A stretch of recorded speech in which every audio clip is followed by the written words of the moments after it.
In just 12 days, President Trump, in coordination with Israel and our Arab partners, he has totally reshaped the future of the Middle East and the world. The naysayers, the isolationists, were dead wrong. World War III is not happening. Instead, President Trump, he stood up to the worst bully terrorist nation in the entire world and on the planet, and now peace is possible tonight. Thankfully, the Islamic Republic of Iran has been totally defanged. Their nuclear program has been obliterated. Their scientists are dead. Their top generals, many of them, are dead. Most of their missile systems have been destroyed. Their proxies are in tatters, and the so-called elite Revolutionary Guard, they have been ripped to shreds, with more top generals being killed by the Israelis. And after all of that, Iran is all of a sudden now ready to come to the table because they have no leverage at all whatsoever. This is what peace through strength, the Trump Doctrine, actually looks like. Can this be a lasting peace? I can't give you that answer tonight. Only time will tell. Now, of course, it is possible, as the Iranian regime, they may simply be trying to buy time so they can rearm.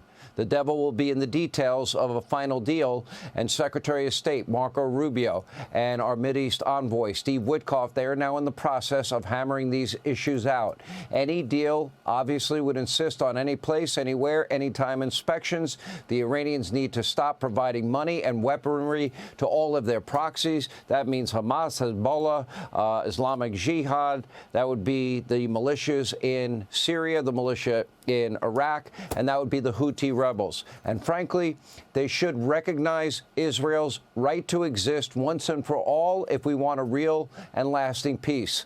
Or we will have to assume they simply want to build out a bigger, more lethal ballistic missile system. Remember, they have ballistic missiles now with 2,000 pounds. They're looking and aiming to go to 4,000 pounds, and they are firing those missiles into heavily populated areas. The fact that we can even discuss this tonight is only because of President Donald J. Trump. This is what Obama and Biden could and never would do with their policies of appeasement. Remember, that included bribing the Iranians with billions of dollars in cash and other currency being flown into Iran for the mullahs of Iran in cargo planes. And in the case of Joe Biden not enforcing Donald Trump's sanctions that were bankrupting the Republic of Iran, their feckless diplomacy, their appeasement policies allowed the mullahs of Iran to get within weeks of a nuclear weapon. It allowed them to build out their weaponry and foment terror all throughout the region and the world and kill Americans. And, of course, they developed these facilities with all that money deep underground, including the Fordo nuclear site that took years to build deep under this mountain that, of course, is now obliterated. But tonight, one thing is clear to the entire world. The technology, the logistics, the skill of the U.S. military is unmatched. No other country comes close. After decades of being jerked around by and threatened by the Iranians, it took just a mere few hours for the USA to obliterate their nuclear ambitions. Over the weekend, 9 B-2 stealth bombers launched from Missouri. 2 were decoys that flew west. 7 others flew east over the Atlantic.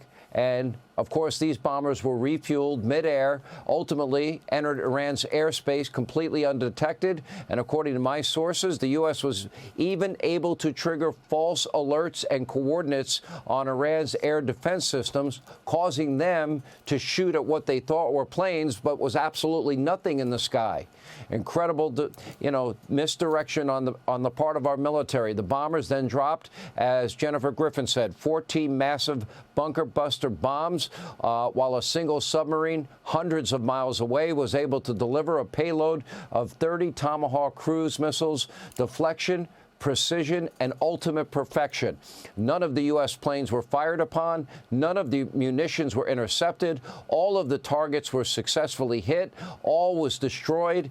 And all of our U.S. servicemen and women thankfully made it out of Iran's airspace. What is a very difficult military operation. Thankfully, thank God, safe and sound. Make no mistake, President Trump didn't just decimate Iran's nuclear ambitions. He sent a message the entire world was watching on Saturday night.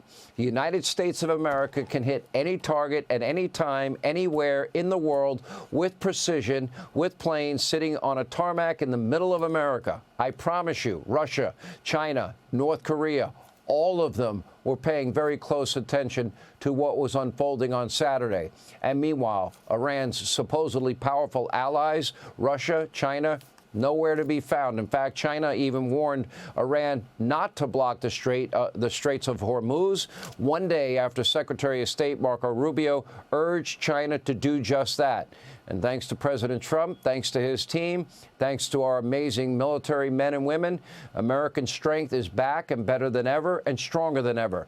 And tonight, the world is thankfully a safer place, as President Trump stated over and over and over again. And the Iranians would not listen. They must never and will never get a nuclear weapon. Promise made, promise kept. As for the peace deal, you got to give the president a lot of credit for trying. Once again, Iran, they have another opportunity, if they choose it, for peace. How about they start by recognizing Israel and stop providing their proxies the weaponry so they're fomenting terror, not only in the region but around the world.